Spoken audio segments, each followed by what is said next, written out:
Hello students, रचनास creation करछी से कलम तक में आप सबका स्वागत है। मैं हूँ रचना और आज मॉडर्न हिस्ट्री का टॉपिक है आंग्ल मैसूर। आंग्ल मैसूर युद्ध से रिलेटेड क्या क्या पिछले 25 सालों में क्वेश्चंस किसी भी तरह के कॉम्पिटिटिव एग्ज़ाम में पूछे गए हैं वो मैं आपको वीडियो के अंत में बताऊंगी, ताकि आपका उन क्वेश्चंस का रिवीजन भी हो जाए। और साथ ही साथ मैं वो सारे कीवर्ड्स के साथ पूरा ये टॉपिक ख़त्म कराऊंगी। और किसी भी तरह के प्री के एग्ज़ाम में इससे ज़्यादा आपको पढ़ने की ज़रूरत नहीं है। तो 15 मिनट में रोज़ मैं जीएस का एक टॉपिक कवर कराती हूँ। तो प्लीज़ पूरे जीएस की तैयारी के लिए मेरी रोज़ की वीडियो अपलोड को ज़रूर देखा करिए। और अगर वीडियो अच्छी लगे तो लाइक करिए, कमेंट करिए, फ्रेंड्स से शेयर करिए और सब्सक्राइब बटन को क्लिक कर लीजिए ताकि फ्री ऑफ कॉस्ट सारी वीडियो अपडेट रोज़ आपको मिल जाए। तो चलिए शुरू करते हैं आंग्ल मैसूर युद्ध। तो मैं पहले कीवर्ड्स के थ्रू आपको पूरी कहानी बताती हूँ। तो हमारा पहला कीवर्ड है प्रथम आंग्ल मैसूर युद्ध। जो लोग किसी भी तरह का एग्ज़ाम देते आ रहे हैं उन लोग को पता होगा कि इस टॉपिक से, इस कीवर्ड से काफ़ी क्वेश्चन पूछे जाते हैं। तो प्रथम आंग्ल मैसूर युद्ध की शुरुआत हुई थी 1767 में और 1769 तक चला।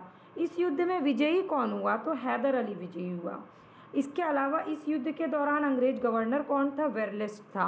तो आपका होमवर्क क्या है? गवर्नर जनरल को जा कर के वेरलेस्ट को अभी ही याद कर लीजिए, वेरलेस्ट से जुड़े ज़रूरी, और मुझे इंपॉर्टेंट क्वेश्चन कमेंट सेक्शन में कमेंट करके बताइए। गवर्नर जनरल याद करने का सबसे सही तरीका ये होता है कि आप जब किसी टॉपिक को पढ़ रहे हैं उस समय जो गवर्नर जनरल था उसको उसी समय अगर याद करिएगा तो आपको प्री के एग्ज़ाम में कोई भी क्वेश्चन गवर्नर जनरल का जो सीरीज़ लगाने आता है या मैचिंग करने, वो बहुत ईजिली बिल्कुल सही कर पाइएगा। तो इस युद्ध का अंत हुआ 4 अप्रैल 1769 में मद्रास की संधि। अब मैं आपको मद्रास की संधि का पूरा कहानी बता देती हूँ जो कि फॉरवर्ड लिंक में इम्पॉर्टेंट है। अंग्रेज और हैदर अली के बीच में हुआ। निज़ाम, मराठा एवं अंग्रेज हैदर के विरुद्ध ये जो है ना एक त्रिगुट संधि में शामिल हुए और हैदर ने अपनी कूटनीतिक सूझबूझ से इस त्रिगुट को भंग कर दिया। इवन भंग करने का पहले प्रयास किया, फिर भंग कर भी दिया। उसने मराठों को, सबसे पहले मराठों को धन दे करके निज़ाम को क्या किया? प्रदेश का लालच दे दिया और अपनी ओर मिला लिया और फिर कर्नाटक पे आक्रमण किया। फिर अंग्रेज़ों की प्रारंभिक सफलता के कारण निज़ाम जो है ना फिर से अंग्रेज की तरफ आ गए और हैदर अली उत्साह से लड़ता हुआ 1768 ईस्वी में मैंगलोर पर अधिकार कर लिया और 69 में उसकी सेनाएं कहाँ पहुँच गई? मद्रास।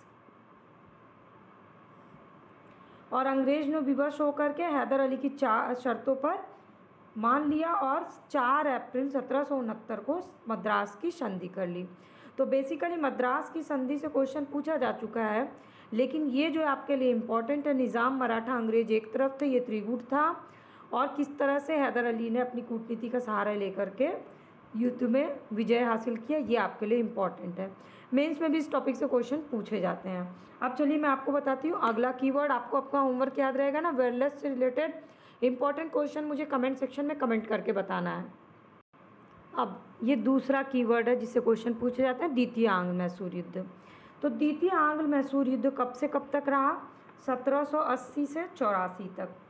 इसमें क्या हुआ कि हैदर अली ने अपना त्रिगुट बनाया, निज़ाम और मराठे के साथ मिलकर के एक मोर्चा बना लिया और 1780 में हैदर अली ने 1780 में कर्नाटक पर आक्रमण कर दिया और कर्नल बेली, ये इम्पॉर्टेंट है, कर्नल बेली के अधीन अंग्रेजी सेना को हरा करके आरकाट पर अधिकार कर लिया। इसी दौरान टीपू सुल्तान ने हेक्टर मुनरो की सेना को पोलीलूर नामक स्थान पर हराया। कहाँ पर? पोलीलूर। किसने हराया? टीपू सुल्तान ने।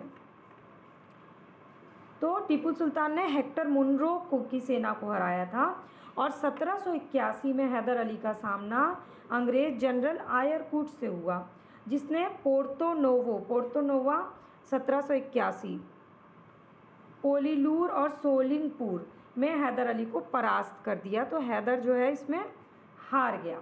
तो ये हो गया द्वितीय आंग्ल मैसूर युद्ध। अब मैं आपको बताती हूँ आगे द्वितीय आंग्ल मैसूर युद्ध से क्या क्वेश्चन पूछा जा चुका है, ये मैं आपको वीडियो के अंत में बताऊँगी ताकि आपका फटाफट से ये पूरा टॉपिक रिवीजन हो जाए। तो अब अगला कीवर्ड हमारा क्या है? टीपू सुल्तान। तो चलिए टीपू सुल्तान के बारे में इंपॉर्टेंट फैक्ट्स देखते हैं। तो मैसूर में टीपू सुल्तान एक बहुत ही इंपॉर्टेंट टॉपिक है आपके प्री और मेंस दोनों के लिए। मेंस से इससे काफ़ी क्वेश्चन पूछे जाते हैं, जिसमें आपको ये 4 कीवर्ड्स का व्याख्या करना बहुत ज़रूरी है, क्योंकि ये कीवर्ड्स ऐसे हैं जो किसी भी पीसीएस जो बोर्ड होता है वो जो भी एग्ज़ाम लेते हैं उनके लिए ये कीवर्ड्स इंपॉर्टेंट हैं।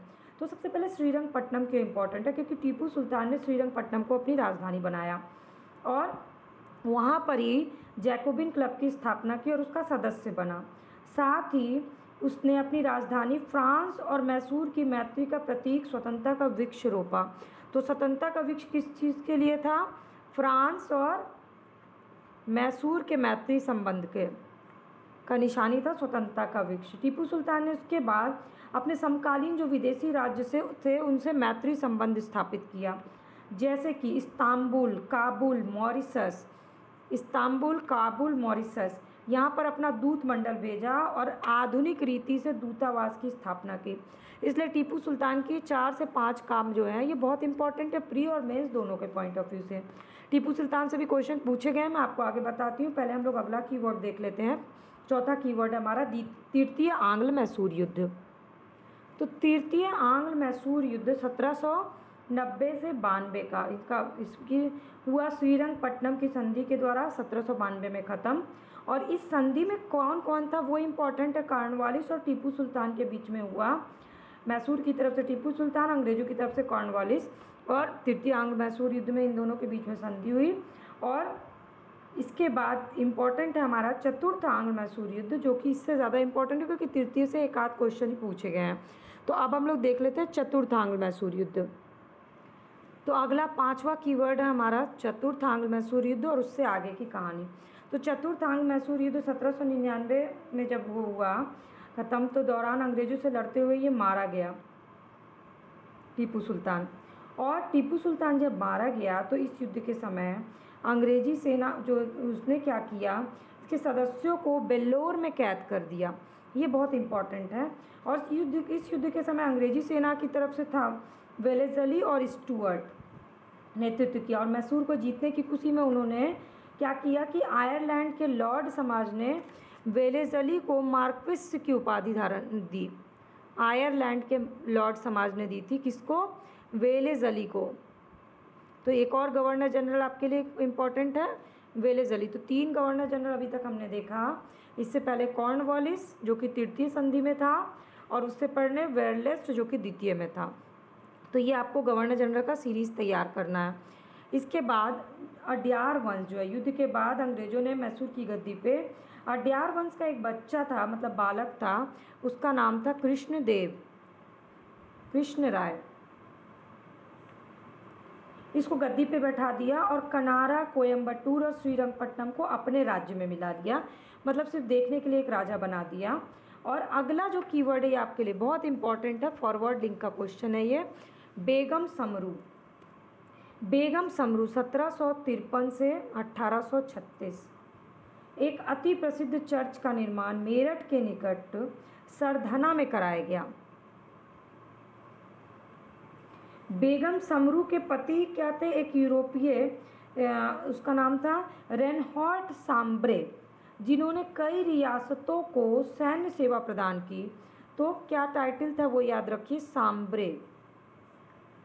सांब्रे को बंगाल के नवाब नजफ खान ने सहारनपुर के रूहेला सरदार ज़ाब्ता खां को हराने में प्रमुख भूमिका के कारण सरगना की जागीर दे दी थी। और अपने पति की मृत्यु के बाद बेगम समरू जो है वो सरगना की शासिका बन गई। इसलिए आपके लिए बेगम समरू जो है वो बहुत इंपॉर्टेंट है। फॉरवर्ड लिंक का क्वेश्चन, आगे इससे क्वेश्चन पूछा जा सकता है। अब मैं आपको बताती हूँ बैक ईयर क्वेश्चन क्या क्या पूछे जा चुके हैं इस टॉपिक से। तो सबसे पहले प्रथम आंग्ल मैसूर युद्ध से क्वेश्चन पूछा गया कि प्रथम आंग्ल मैसूर युद्ध में कौन विजयी हुआ। तो कौन विजयी हुआ था? हैदर अली। कब हुआ था? फटाफट से रिवीजन कर लेते हैं। 1767 से 69 अंग्रेजों और हैदर अली के बीच। कौन? त्रिगुट संधि में कौन थे? निज़ाम, मराठा और अंग्रेज। और हैदर अली ने अपनी कूटनीतिक सूझबूझ से त्रिगुट को भंग कर दिया था। और इसके बाद कौन सी संधि हुई थी? आगे का क्वेश्चन भी रिवीजन कर लेते हैं। मद्रास की संधि हुई थी। कब हुई थी? 1769 में। अगला क्वेश्चन पूछा गया है कई बार, पोर्तो नोवो। पोर्तो नोवो के ब्रिटिश जनरल जिसने हैदर अली को पोर्टो नोवो युद्ध में हराया था, कौन था? तो इसका आंसर क्या है? आयरकुट था। कब? चलिए अब ये भी बता देते हैं, 1781 में, और हैदर अली जो है इसमें परास्त हो गया था। फिर तीसरा क्वेश्चन टीपू से पूछा गया, टीपू सुल्तान ने अपनी राजधानी किसको बनाई थी? तो श्रीरंगपट्टनम को टीपू सुल्तान ने अपनी राजधानी बनाई थी। और अगला क्वेश्चन क्या बन सकता है कि जैकोबिन क्लब की स्थापना की और उसका सदस्य बना। इसलिए मैंने टीपू के फॉरवर्ड लिंक क्वेश्चन आपको बता दिए। इसके बाद आधुनिक दूतावास से कौन था जिसने विदेशों में आधुनिक पद्धति से दूतावास स्थापित की? तो इसका आंसर क्या है? टीपू सुल्तान है। ये भी मैंने आपको बता दिया है। फिर टीपू सुल्तान ने ब्रिटिश सेना को 1780 में हराया था। कौन से युद्ध में, कहाँ पर हराया था? पोलीलूर। ये भी मैंने बताया आपको।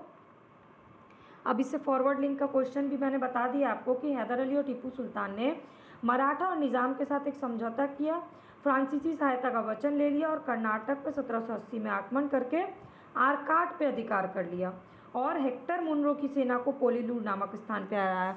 अगर ये क्वेश्चन पूछा गया कि ब्रिटिश सेना को 1780 में हराया था कहाँ पर? पोलीलूर में, तो अगला क्वेश्चन ये भी बन सकता है कि कौन था उस समय उसका नेतृत्व करता? तो मुनरो था।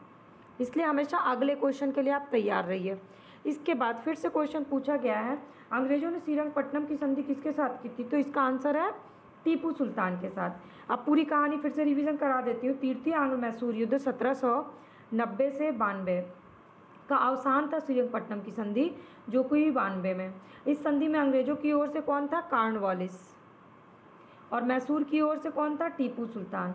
टीपू को अपने राज्य का लगभग आधा भाग अंग्रेजों तथा उसके साथी को देना पड़ गया और युद्ध के हर्जाने के रूप में टीपू को 3 करोड़ रुपये अंग्रेजों को देना पड़ा। और श्रीरंगपट्टनम की संधि में वो शामिल था कि टीपू 3 करोड़ रुपये नहीं देगा तब तक उसके 2 पुत्र अंग्रेजों के कब्जे में रहेंगे। कॉर्नवालिस ने इस संधि के बाद ये टिप्पणी की कि हमने अपने शत्रु को प्रभावशाली ढंग से पंगु बना दिया है, और ये स्टेटमेंट आपके मेंस के क्वेश्चन पूछे जाते हैं। तो इसलिए आपके लिए श्रीरंगपट्टनम की संधि के पूरे क्लॉज याद करना बहुत ज़रूरी है। क्या क्या क्लॉज थे? अपने राज्य का आधा भाग अंग्रेज को 3 करोड़ रुपया, और अगर जब तक 3 करोड़ रुपया नहीं देगा तो टीपू के 2 बेटे जो हैं उसके अंडर में रहेंगे। इसके बाद अगला क्वेश्चन, टीपू सुल्तान अंग्रेजों के साथ युद्ध में कब मारे गए? तो इसका आंसर कब है? 1799। तो कौन सा? चौथा आंग्ल मैसूर युद्ध था, अंग्रेजों से लड़ते हुए मारे गए। इसके बाद फिर मैचिंग में पूछा गया प्रथम आंग्ल मैसूर युद्ध, द्वितीय, तृतीय और चतुर्थ, और इसमें आपको मैचिंग कराना है कि कौन सी संधि हुई या कब युद्ध हुआ, तो ये मैंने आपको बता दिया है। इसके बाद फिर से क्वेश्चन है, टीपू सुल्तान का क्वेश्चन बता दिया बेगम समरू से। बेगम समरू एक अति प्रसिद्ध चर्च का निर्माण कराया था, कहाँ पर? तो इसका आंसर है सरधना। और इससे रिलेटेड पूरी कहानी मैंने फॉरवर्ड लिंक की आपको बता दी, बेगम समरू क्यों आपके लिए इम्पोर्टेंट है। और सरघना कहाँ है? ये मेरठ में है। इसके बाद फिर से क्वेश्चन पूछा गया है, युग्म सुमेलित करना है जिसमें कि मैसूर युद्ध है और इधर गवर्नर जनरल, और आपको मैचिंग करना है। तो मैंने आपको बता दिया है युद्ध और गवर्नर जनरल मैचिंग। तो ये हो गए आंग्ल मैसूर टॉपिक से पूरा कवरेज आपका। वीडियो अगर अच्छी लगी होगी तो लाइक, कमेंट और शेयर करना मत भूलिएगा। और रोज़ आपको तैयारी करनी है जीएस की पूरी प्रिपरेशन, 15 मिनट में एक टॉपिक कवर करना, back year question, forward link question और 2 बुक के साथ। तो प्लीज़ मेरे चैनल के सब्सक्राइब बटन को क्लिक कर लीजिए और वीडियो को 15 मिनट ज़रूर देखा करिए।